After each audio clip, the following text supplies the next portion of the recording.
If you're trying to diagnose a misfire at home, the easiest thing you can do is strap it to a $250,000 dyno.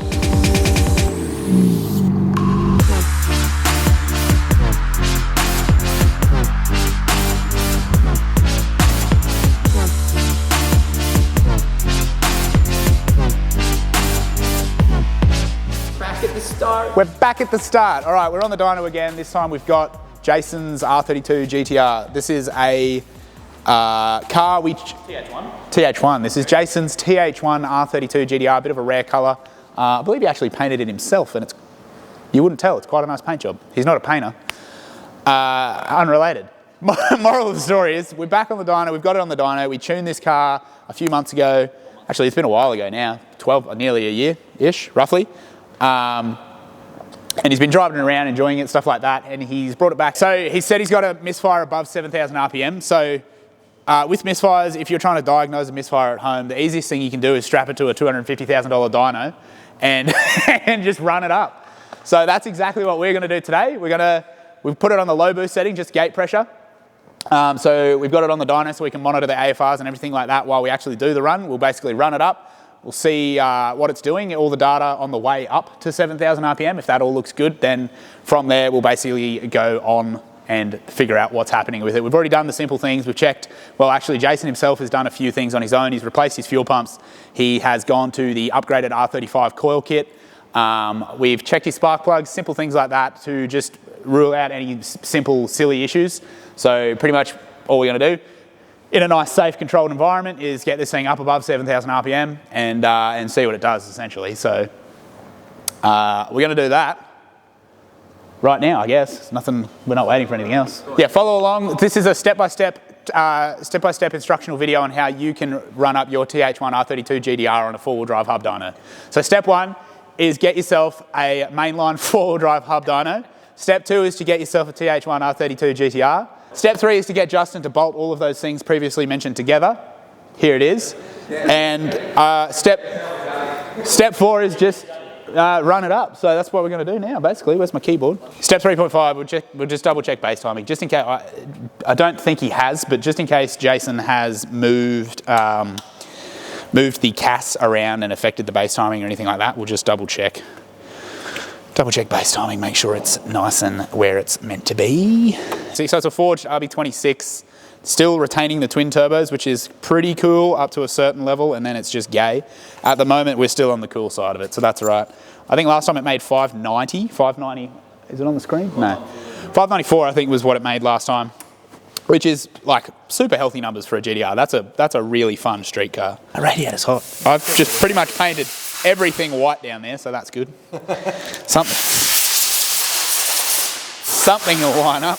There's a lot of dots. There's a lot of dots down there. You just got to know which ones to look at. All right, you can start it. You see that white dot jumping around? Yeah, I can see it. That's what makes it go wop, wop, wop, wop, wop, yeah. Great success.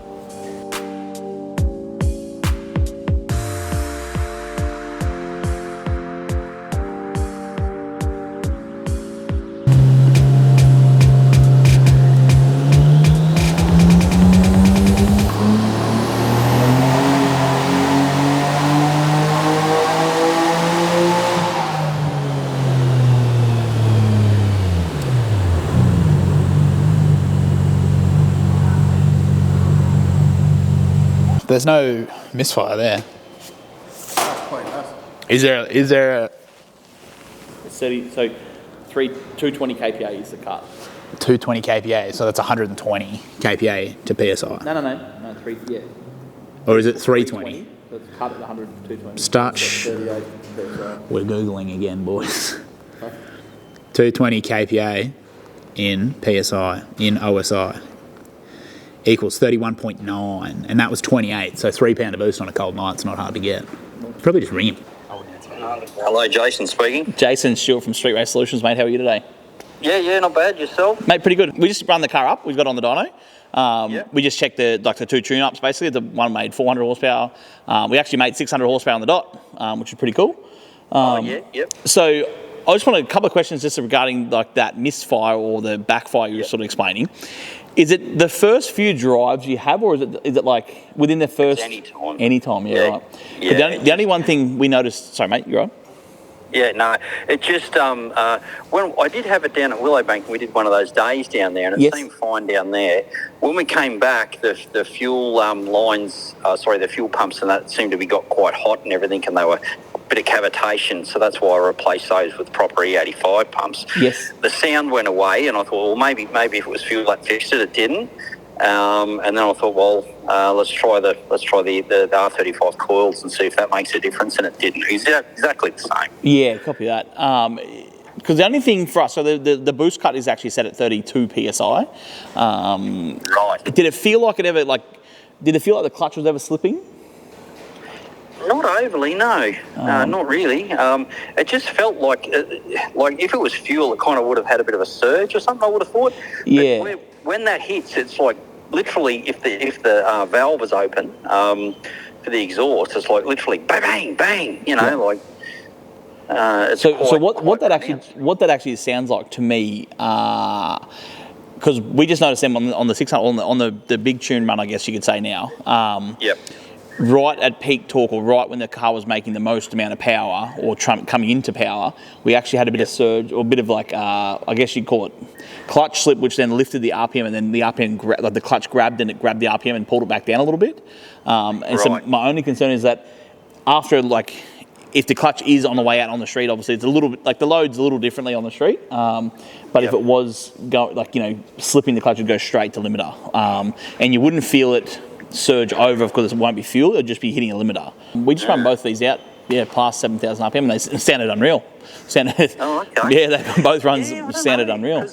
Yeah, I mean, feel free to street drive it. Yeah, I'll probably will send Sam out on the street, just obviously we'll check the tune up on the screen, make sure the AFR and everything is all where it's supposed to be, and everything seems to be well inside the zone where we want it. I've got Sam here with me too, Jason. So the limiter is set at 7,600, so it could be just the case that once it gets up above 7,000. So the only thing I noticed when I drove it into the shed, that clutch is only biting right at the very top of the pedal, which pretty much means that it's at the end of its life, essentially, because you can't adjust.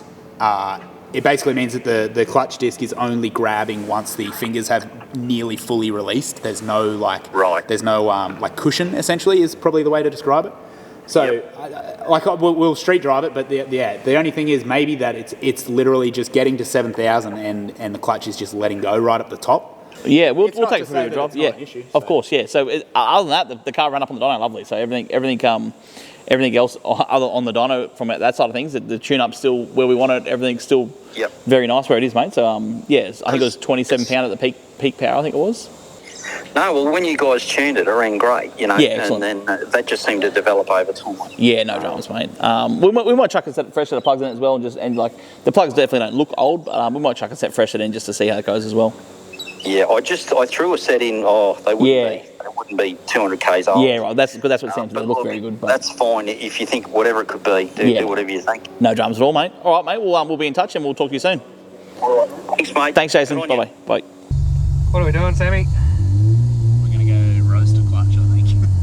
Let's hope not. Hopefully not. But we couldn't get Jason's 32 to misfire on the dyno, so we're going to go for a drive on the street. Yeah. See if we can get it to do something. Pretty much we've come to the conclusion that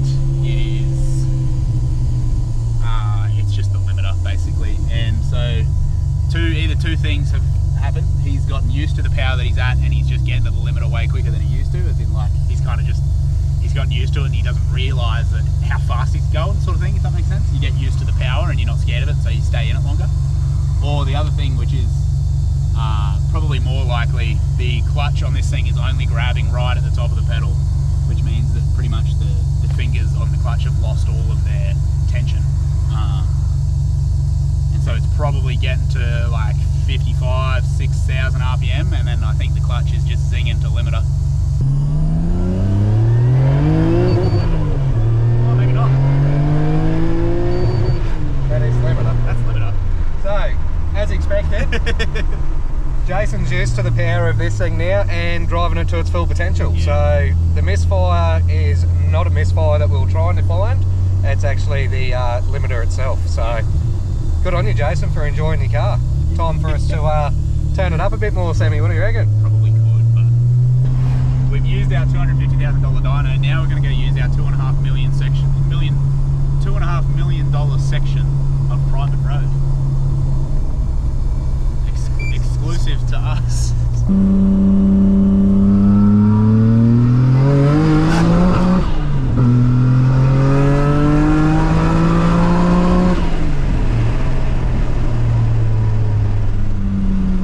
What's in the box?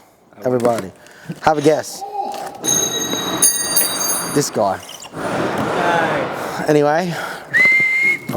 Don't whistle in my microphone. I don't know what's in there. But Oh, it's another bug. it's another. Oh, a new direct clutch services. What do we got? A single plate for the GT-R right here. Yeah.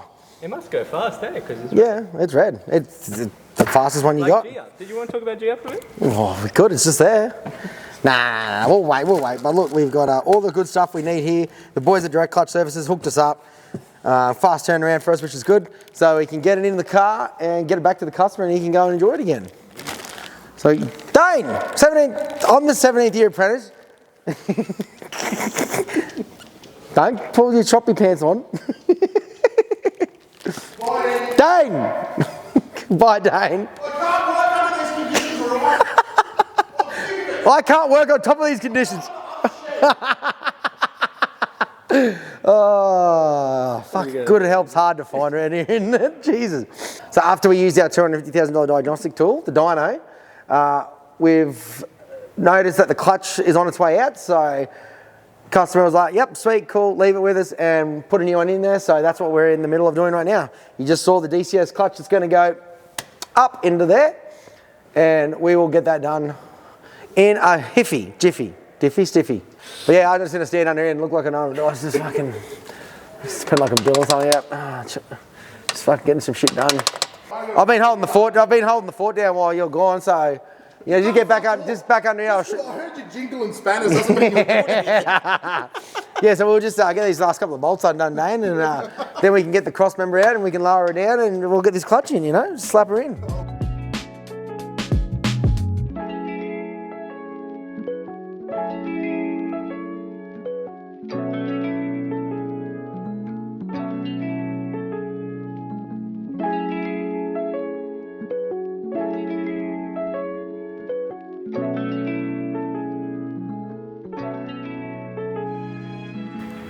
Don't film me, Gil. Don't film me. No, I was just filming G-Up.